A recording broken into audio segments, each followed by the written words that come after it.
fake friendship doesn't just leave us feeling betrayed. It makes us question our own judgment. How did I not see this? How did I let this person so close? Here's what I want you to hear. Fake friends don't expose you, they expose themselves. But when we get hurt, our brains don't process it that way. Research shows that social rejection activates the same part of the brain as physical pain. That's why betrayal stings. It's wired into us for survival. We need belonging. And when we realize someone was only loyal for their own convenience, it shakes us. And let's be honest, when someone betrays us, it never feels like a reflection of them. It feels like a reflection of us. We don't just think, wow, I misjudged them. We think, what's wrong with me? Why wasn't I enough?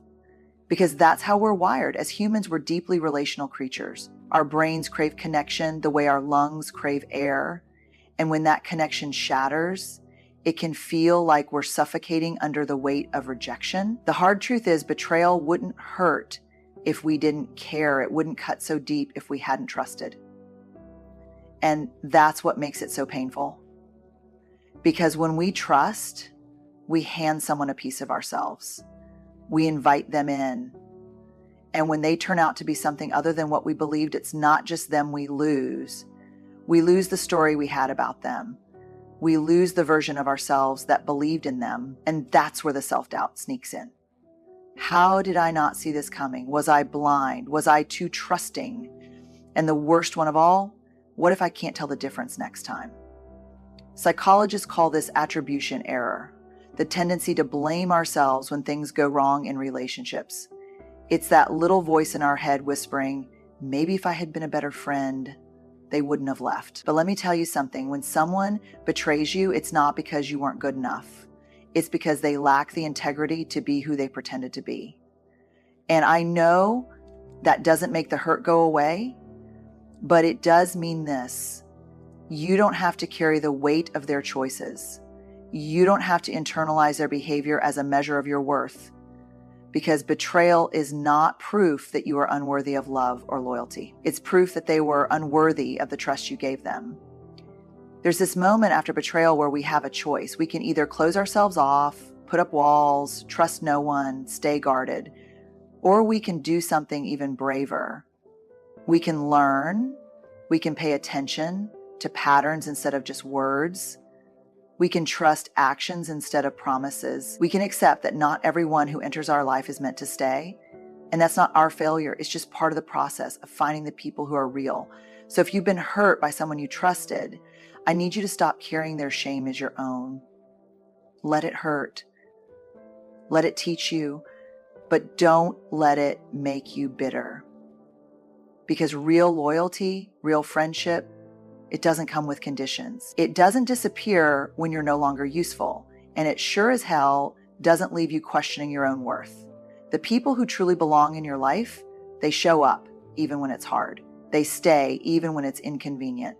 They don't just mirror what you want to see, they stand beside you, even when things get messy. And that's the difference between people who play the role of a friend and the ones who actually are. Because sometimes what we think is loyalty is really just someone trying to blend in, and that's where things get tricky. There's actually a term in psychology called the Chameleon Effect. It describes how some people mirror us to gain acceptance, but not out of genuine connection. They adapt, they blend, they say all the right things, but when tested, their loyalty vanishes. These are the friendships that feel deep until you realize they were only reflecting back what you wanted to see. You know the kind of person I'm talking about. The ones who seem to understand you perfectly. They nod in all the right places, agree with your values, share your interests, even pick up your mannerisms. And for a while, it feels amazing, like you found someone who gets you. But then something shifts. Maybe it's a difficult season in your life. Maybe you finally ask for something real, honest, support, accountability, and suddenly they're distant, unavailable. Or worse, they start siding with the very people you thought they stood against. And it's confusing, right? Because how can someone who seemed so aligned with you just disappear? How can someone who once felt like your closest confidant suddenly act like a stranger? The answer is simple but hard to accept. they were never really with you. They were with the version of you that suited them in the moment. That's the tricky thing about the chameleon effect. It's not always malicious. Some people do it without even realizing. Their need to fit in, to be liked, to stay on the winning side, it overrides their ability to form real connections.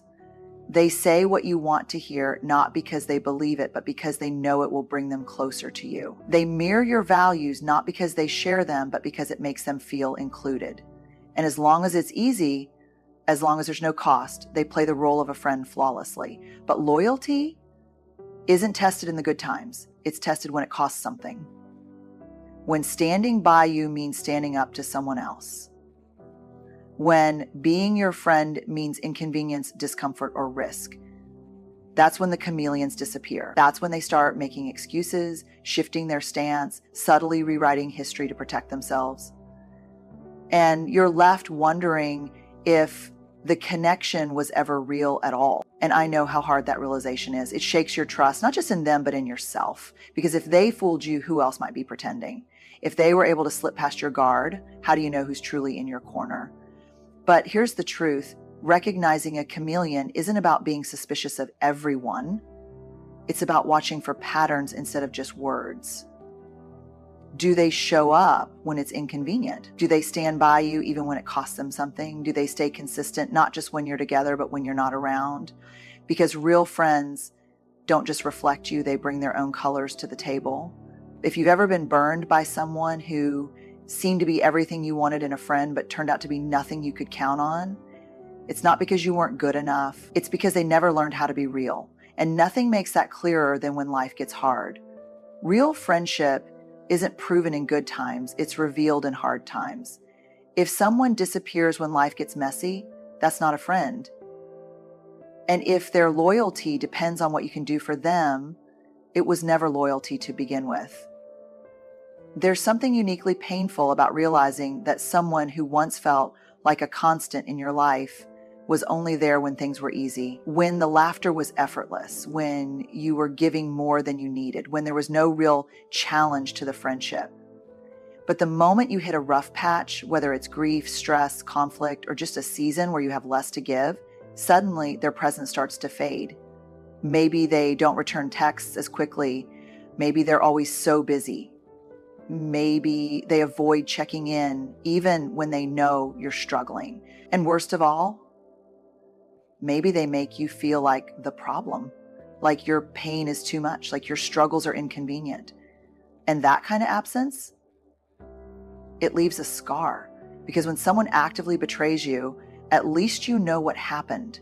But when someone simply drifts away when you need them most, it creates this open-ended grief, this unanswered question of, were they ever really here at all? Now, to be clear, nobody owes us constant availability. We all have our own lives, our own struggles, our own limits, and we can't expect people to be there for us all the time. But there's a difference between setting healthy boundaries and vanishing the moment things get hard. Real friends don't need to fix everything, but they show up. Even if it's just a simple check-in, a message that says, hey, I know things are tough right now, and I want you to know I care. Presence isn't about solving problems. It's about reminding people they don't have to face them alone. The hardest part about this kind of realization is that it forces you to reevaluate people you thought were safe. The ones who called you their best friend, the ones who celebrated your wins, the ones who seem like they would be in your corner no matter what. But when it comes down to it, friendship isn't measured in how many times someone tells you they care. It's measured in whether they actually act like they do when it matters most. And I get it. It's disappointing. It's heartbreaking because we want to believe that the people we invest in will invest in us too. But here's what I've learned. When people walk away in your hardest moments, let them. Don't chase, don't beg, don't try to remind them of all the times you were there for them, because real friendship, it doesn't need reminders. It doesn't fade when things get inconvenient, and it doesn't disappear when you need it most. The truth is, absence reveals more than presence ever could. When someone shows you that their loyalty is conditional, believe them. Don't waste your energy trying to hold on to people who let go of you the moment it no longer serves them. Because the friendships that do last, They don't need perfect circumstances to survive. They withstand distance, discomfort, and difficulty. They don't just celebrate your highs, they hold space for your lows. And that's what separates people who are just passing through from the ones who are truly meant to stay. Friendship should never feel like a performance. It should never feel like you have to carefully manage your words, your emotions, or your success to keep someone comfortable. But fake friends, the ones whose loyalty is just an illusion, often create an unspoken pressure, a tension that makes you second guess yourself, a feeling that if you take up too much space, shine too brightly, or even just set a boundary, you might lose them. And here's the thing, true friendship isn't fragile. It doesn't crack under honesty. It doesn't require you to shrink yourself to make someone else feel bigger. If you find yourself constantly filtering your words, holding back your feelings, or downplaying your achievements just to keep the peace, that's not friendship. That's managing someone else's insecurities at the expense of your own authenticity. It's subtle at first. You tell them good news, maybe about a promotion, a new relationship, or something you've worked really hard for, and instead of celebrating with you, they change the subject or give you a half-hearted, that's nice. And you feel it in your gut. They're not happy for you. And maybe you let it slide because, well, they didn't say anything negative, but the next time you hesitate before sharing your excitement. And over time, without even realizing it, you start making yourself smaller. You start censoring your joy, your struggles, even your personality, just to avoid that uncomfortable feeling. But here's what I need you to hear. Friendship should never feel like that. Real friends don't compete with you. They don't keep a silent scoreboard measuring whether you have more or less than they do. They don't resent your growth or withdraw their support when your life starts looking different from theirs. Psychologists talk about something called covert competition, when someone pretends to be supportive but secretly feels threatened by your success. And it doesn't just apply to achievements. It can be emotional too. Maybe they're fine as long as you're struggling, as long as they feel like the strong one. But the moment you start healing, the moment you grow into your confidence, their energy shifts. They're suddenly distant or critical or passive aggressive. And let's be honest, when this happens, it's easy to blame ourselves. We think, maybe I'm too much. Maybe I should tone it down. Maybe I should just stay quiet. But shrinking yourself to make someone else comfortable isn't friendship. It's self-betrayal. And the truth is, people who can't handle your joy, your strength, your truth, they were never really in your corner to begin with. Real friendship is spacious. It allows for growth, for change, for differences. It's not about staying in the same place together. It's about cheering for each other wherever life takes you. And the people who are meant to be in your life, they won't make you feel like you have to walk on eggshells just to keep them there. Because when loyalty is real, it doesn't come with conditions. And when friendship is true, you never have to question whether being yourself is too much. Not everyone in your life is rooting for your healing. That's a hard truth to accept, but an important one.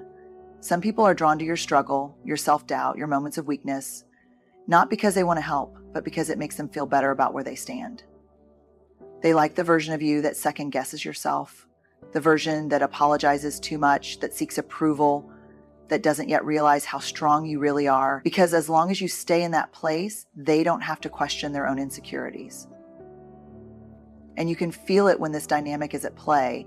When you're struggling, they're right there, eager to listen, to console, to be the wise one in the friendship. But the moment you start standing up for yourself, the moment you set a boundary, the moment you stop looking to them for validation, something shifts. Maybe they become distant. Maybe they downplay your progress. Maybe they act like you've changed in a way that suddenly makes them uncomfortable. And if you've ever experienced this, you know how confusing it is. Because on the surface, they were always there for you, right? They seemed like the ones who cared the most. But what you realize, often too late, is that their support was never about wanting to see you thrive. It was about keeping you in a place where they felt needed, where they felt important, where they didn't have to examine their own limitations. Psychologists call this attachment to the underdog narrative, when someone only knows how to relate to you when you're struggling. It's not that they want you to suffer, but your struggles serve a purpose for them. They confirm a role, a power dynamic, a familiarity that makes them feel secure. And once that dynamic shifts, they don't know where they fit anymore. And I want to be really clear here. Real friends do support you in your hardest moments. They do show up when you're hurting, but the difference, they also celebrate when you're healing. They don't just love the version of you that's broken. They love the version of you that's whole, that's strong, that's finally realizing your worth. This is why some friendships fall apart when one person starts growing, because growth forces reflection. It forces us to question old patterns, to reevaluate what we've accepted, to step into new levels of self-respect.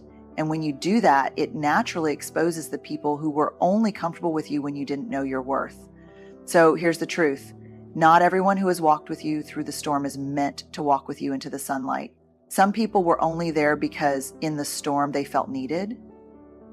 And when the sun comes out, when you no longer need them in the same way, they choose to leave rather than celebrate with you. And I know that's painful. It feels like betrayal, but in reality, it's just a revelation, a painful but necessary unveiling of who was truly there for you, not just for the role you played in their life. Because the people who are meant to be in your life, they don't just hold your hand when you're down. They stand beside you when you rise. And they never make you feel like you have to stay small just to keep them around. Here's the truth. Real friendship is not about convenience. It's not about proximity. It's not about who's been around the longest. It's about who shows up with integrity, with consistency, with genuine care, without conditions. And sometimes the hardest but most freeing thing you'll ever do is let go of the illusion of loyalty and make room for the kind of friendships that don't require you to question where you stand. The people who are meant to be in your life will never ask you to trade your peace for their comfort. They will never make you feel guilty for growing, for healing, for setting boundaries. They will never require you to dim your light so they can feel brighter. And most importantly, they won't leave the moment you stop needing them and start standing on your own. So if this journey has revealed who's truly in your corner and who was only there out of convenience, take it as a gift. Painful, yes, but necessary, because the friendships that remain, the ones that stand strong even when the circumstances change, those are the ones worth investing in. You deserve relationships built on authenticity, on mutual respect, on real connection. And when you let go of the ones that were never truly there, you create space for the kind of friendships that don't just survive the hard times, but celebrate the good ones too.